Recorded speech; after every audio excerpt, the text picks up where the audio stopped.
Game changer ట్రైలర్‌లో ఏంటంటే, ఎక్కడా కూడా స్టోరీని రివీల్ చేయకుండా, మినిమమ్ కూడా రివీల్ చేయకుండా సినిమా మొత్తాన్ని చూపించేసినట్టు నాకు అనిపించింది. దాని గురించి మనం మాట్లాడుకుందాం. ఒక 1000 లైక్స్ నాకు ఈ వీడియోకి టార్గెట్. ఆ లైక్ ఇచ్చేసి మీరు కంటిన్యూ చేయండి వీడియో చూడటం.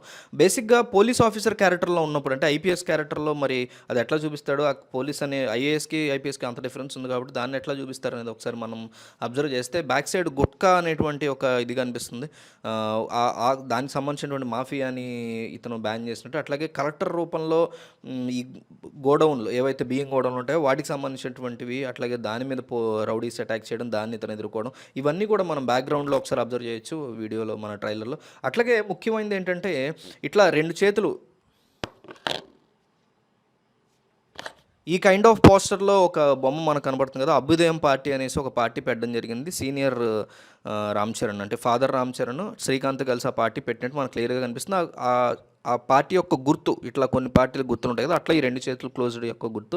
అయితే శ్రీకాంత్ ఇక్కడ మరి ఆ టైంలో ఎస్‌జే సూర్యతో చేతులు కలిపో, మరి ఎస్‌జే సూర్య ఇతనికి ఏమన్నా శ్రీకాంత్‌కి కొడుకు అవుతాడా? అసలు ఏంటి వెనకాల అతను అలవైకుంఠపురంలో ఆయన కూడా ఉన్నాడు. సో, వీళ్ళందరూ కలిసి ఏదన్నా ఇతనికి వెన్నుపోటు పొడిచి, ఇతన్ని శ్రీకాంత్ ద్వారా వెన్నుపోటు పొడిచి ఫాదర్ రామ్ చరణ్‌ని చంపేస్తారా?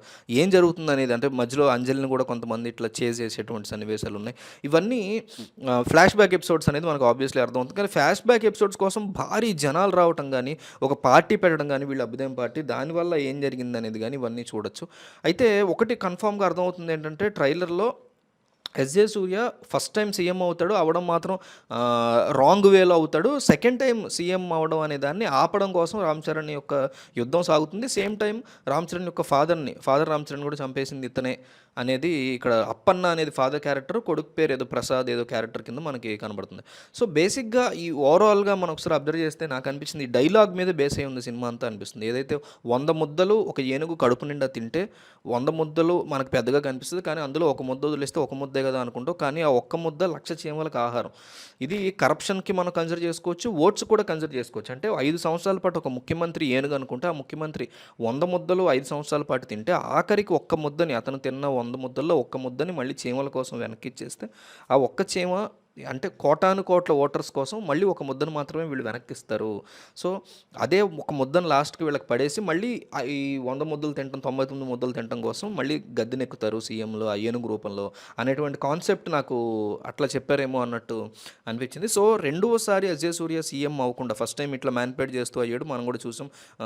బ్యాలెట్ పేపర్ల మీదకి దూకి మరీ దొమ్మి చేసి అటాకులు చేసి మరీ వాళ్ళు ఎలక్షన్ నడిపిస్తున్నారు. సో, అయినా సీఎం అయ్యాడు. సో, దాన్ని ఆపడం కోసం ఒక ఐఏఎస్ ఆఫీసర్ ఎంత దూరం వరకు వెళ్ళాడు అనేది ఒక బిగ్గెస్ట్ డిస్కషన్‌గా కనిపిస్తుంది. అట్లాగే ఈ కాలేజ్ క్యారెక్టర్ ఏంటి, మరి అదెందుకు వచ్చింది?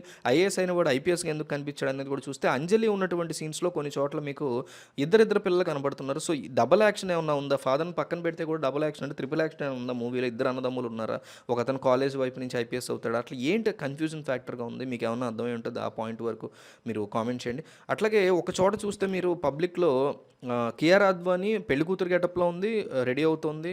ఇంకో పక్క చూస్తే ఇతను పెళ్ళికొడుకు గెటప్‌లో ఉన్నాడు. రామ్ చరణ్. సో, ఇదేంటి? ఇదేమన్నా జరిగిందా? అంటే ఆల్రెడీ ఫాదరు చనిపోయి అట్లాగే బ్రదర్‌ని కూడా చంపేశారా? ఐపీఎస్ ఆఫీసర్‌గా ఉన్నటువంటి బ్రదర్‌ని కూడా చంపేస్తే ఇతను ఐఏఎస్ ఆఫీసర్‌గా వస్తాడా తర్వాత? ఏంటి ఓవరాల్ సినారియో? ఎందుకంటే కార్తీక్ సుబ్బరాజ్ ఇచ్చినటువంటి కథ ఇది. శంకర్ ఓన్ స్టోరీ కూడా కాదు. సో, శంకర్ కమ్‌బ్యాక్ ఏ రకంగా ఇవ్వగలుగుతాడు? ఒక సాంగ్స్ అండ్ వెన్నెల కిషోర్ సీన్‌లోని. సో, ఆ 3 తీసేస్తే అక్కడ కూడా చాలా వరస్ట్‌గా ఉన్నాయి అవి. అవి తీసేస్తే మాత్రం ట్రైలర్ కట్ చాలా బాగుంది. భారతీయుడు ట్రైలర్ కట్ కూడా బాగుంటుంది యాక్చువల్లీ. భారతీయుడు 2ది. బట్ సినిమా చాలా పెద్ద డిజాస్టర్ అయింది. ఇది అట్లా కాకుండా కార్తీక్ సుబ్బరాజ్ స్టోరీని శంకర్ చాలా బాగా తీసాడని అనుకుందాం. మీకేమనిపించింది ట్రైలర్ చూసిన తర్వాత? మీకు ఇంకేమైనా డీటెయిల్స్ అనిపించాయా? కామెంట్ చేయండి.